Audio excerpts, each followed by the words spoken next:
Monsieur le maire, bonjour. Bonjour. On vient à votre rencontre pour essayer de faire un point. Pouvez-vous nous donner la situation actuelle du site du Balançon? Le site du Balançon, le monstre pollueur est en train de grossir un peu plus chaque jour. Et malgré les rapports intermédiaires de l'expertise judiciaire concernant la pollution, rapports qui ont témoigné d'une pollution en superficie comme en profondeur du site. Mais ça pose un vrai problème parce que le lieu est classé. Il est Natura 2000, c'est une zone protégée. Et pour autant, même le ministère de l'écologie semble s'accommoder de la présence d'une décharge au cœur d'une zone protégée.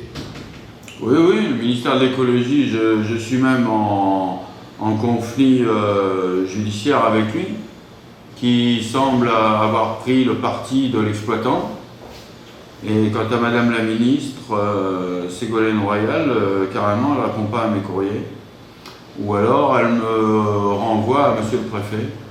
Donc effectivement, on peut s'interroger. La zone protégée, il s'agit d'une réserve naturelle nationale, plus effectivement un site Natura 2000, une zone de protection des oiseaux, de la faune et de la flore. Mais c'est en plein cœur d'une réserve naturelle et il y a maintenant...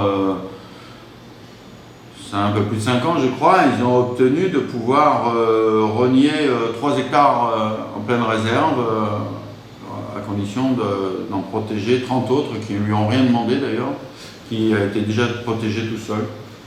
Donc c'est le dossier qui avance effectivement de façon assez étonnante. Alors il y a même un autre problème, c'est qu'au moment de la renégociation de ce site, l'exploitant, on peut le comprendre, demande 5 ans et la préfecture lui autorise 6 ans. C'est quoi? C'est une prime au sortant? Comment? Je crois que l'exploitant a suffisamment de puissance lobbyiste pour faire admettre que le seuil de rentabilité de son affaire par rapport aux investissements doit se traduire par un délai supplémentaire. Alors, si on comprend bien, dans le département du Var, pour traiter nos déchets, nous avons en fait 3 solutions.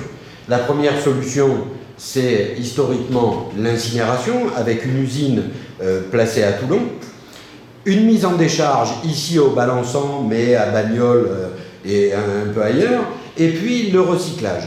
Mais est-ce que ce sont les 3 seules solutions techniques qu'on peut avoir pour traiter des déchets? Alors d'abord, il faut rappeler, quand bien même ça ferait mal aux responsables antérieurs, qu'ils soient élus ou administratifs ou même d'État, que le Var a pris un retard monstrueux, aussi monstrueux que le tas d'ordures lui-même du Balançon, la décharge à ciel ouvert. C'est-à-dire que le monopole d'un exploitant, qui d'ailleurs s'est aggravé, puisqu'il a même maintenant, il avait toutes les décharges du Var, et maintenant il a même l'incinérateur.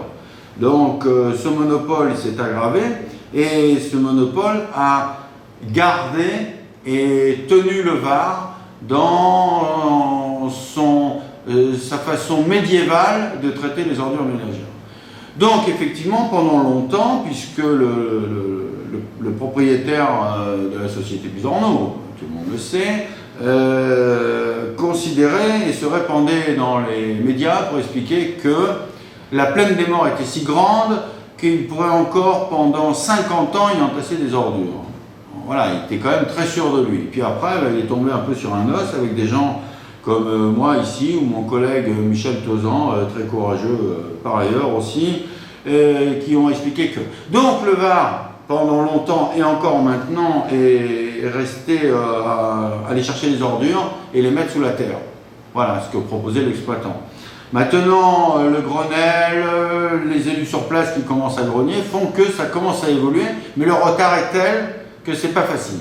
Donc, les élus qui s'en occupent, des gens comme Michel Tauzan ou moi-même, on a réussi à faire quand même admettre dans l'élaboration du nouveau plan départemental d'élimination des déchets qu'il fallait mettre en place des unités de traitement par territoire qui permettent de mettre que 20% en décharge, en triant, en recyclant, en utilisant la fraction fermentescible, la fraction dure pour faire soit du combustible pour les cimenteries, soit des biogaz, enfin bon, avec simplement 20% en décharge.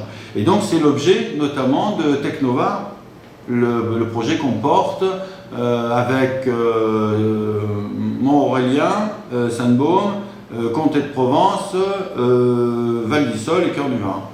Et donc dans le Var, il est censé, dans ce plan départemental, il y en avoir deux autres, une sur Draguignan et une sur Saint-Raphaël, pour enfin rattraper le retard, parce qu'effectivement, tous les élus de l'entente là, dont je vous ai parlé, du syndicat dont je vous ai parlé, là, Saint-Maximin, Brignoles, Val d'Isole et nous, on a couru l'Europe et on a vu qu'effectivement, nos voisins étaient très très en avance. Voilà. Mais comment expliquer que sur 153 communes dans le département du Var, il n'y ait que deux élus, vous et le maire de Bagnols-en-Forêt, qui à un moment remettent en question des choses qui finissent par être comme évidentes? Ouais. Parce que ça a arrangé tout le monde. Si vous concentrez toutes les ordures, les scories sur une seule maison dans un lotissement de 200 maisons, de 200 personnes, eh bien vous allez avoir 199 de satisfaites et un seul qui n'est pas content. Donc ça fonctionnait comme ça. Ça marchait comme ça. Plus le lobbying et le sponsoring moderne. C'est-à-dire qu'on sponsorise je parle de l'exploitant là. On sponsorise les clubs locaux, on sponsorise... donc finalement, tout le monde a besoin du système, même si ça a pris une apparence légale. Oui, parce qu'aujourd'hui, on nous dit, on ne peut pas, du côté de la préfecture, l'argument est de dire, on ne peut pas fermer le balançant parce qu'à ce moment-là, ça coûterait beaucoup trop cher. Mais en fait, c'est la situation actuelle qui coûte cher. Alors non seulement elle coûte cher, et elle va coûter de plus en plus cher, et elle va coûter très très cher à la prochaine génération. Donc là, on a une politique de l'autruche et de l'instant qui est l'honneur ni des élus ni de l'État. Premièrement. Deuxièmement, j'ai quand même du mal, et je l'ai souvent dit aux différents préfets qui se sont succédés, à comprendre comment l'État, le préfet, qui est garant de la législation, du respect de la réglementation, puisse, sous prétexte qu'il n'y a pas d'autre solution, alors que le système est entretenu, accepter et tolérer les irrégularités, les malversations. J'arrive pas à le croire, ça. J'arrive pas à le croire. Quand bien même ça nous mettrait dans la difficulté de fermer le balançant, et de toute façon il va falloir le faire, tellement ça s'aggrave, c'est l'honneur de l'État et de la justice de faire respecter les règles. Parce que sinon, on va toujours trouver des bonnes raisons à dévier par rapport à la loi. Et à ce moment-là, il n'y a plus aucune raison d'avoir séparé les pouvoirs dans notre pays et d'avoir confié à la justice une indépendance ou théoriquement salutaire, ou à l'État de prétendre garantir le respect de la réglementation sur place. Donc je l'ai déjà dit à monsieur le préfet, j'en ai parlé au dernier, en cours, M. Soubelet, qui m'a semblé avoir une oreille attentive. Et d'ailleurs, l'autre jour, ils m'ont clairement exprimé, un de ses représentants, que de toute façon, à la vitesse où se remplit le balançant, en fin 2017, il devrait fermer. Donc Technova est plus que jamais une piste à suivre. Quel est l'échéancier de Technova? Alors l'échéancier, si tout le monde s'y met, si l'État, je crois que ce sera le cas, ne met pas de bâton dans les roues, parce que l'État il fait avancer les choses un peu à la vitesse qu'il arrange. C'est terrible à dire, mais c'est un peu comme ça. Si l'État joue bien son rôle, nous on est prêts. Le temps d'attribuer le marché, Et les premières constructions, on peut raisonnablement imaginer que d'ici 2 ans, le centre il ouvre. Ben, c'est déjà une bonne chose, puisque ça nous permettra peut-être d'y voir un peu plus clair. Si vous le permettez, nous viendrons vous revoir pour traiter ce dossier, et puis je vous souhaite bon courage et je vous dis à très bientôt. Eh bien, merci. Merci de défendre et de suivre ce dossier de fond, parce que j'ai été très peiné d'observer que pendant la campagne des régionales, personne, à part Europe Écologie Les Verts, n'a traité ce dossier. Ce dossier qui est bien au-delà des partis.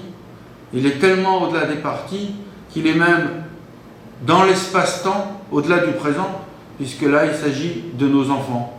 Donc, ne pas traiter ce problème au présent, c'est mépriser les générations futures en leur laissant des bombes à retardement. Alors déjà que nos sociétés vont pas bien, si nos mômes y démarrent avec un endettement égal au PIB, avec 30 000 € chacun, et en plus, chacun 1 million de tonnes d'ordures, à un moment donné, il faudrait bien que l'humanité, dans sa conscience, se sente un peu responsable.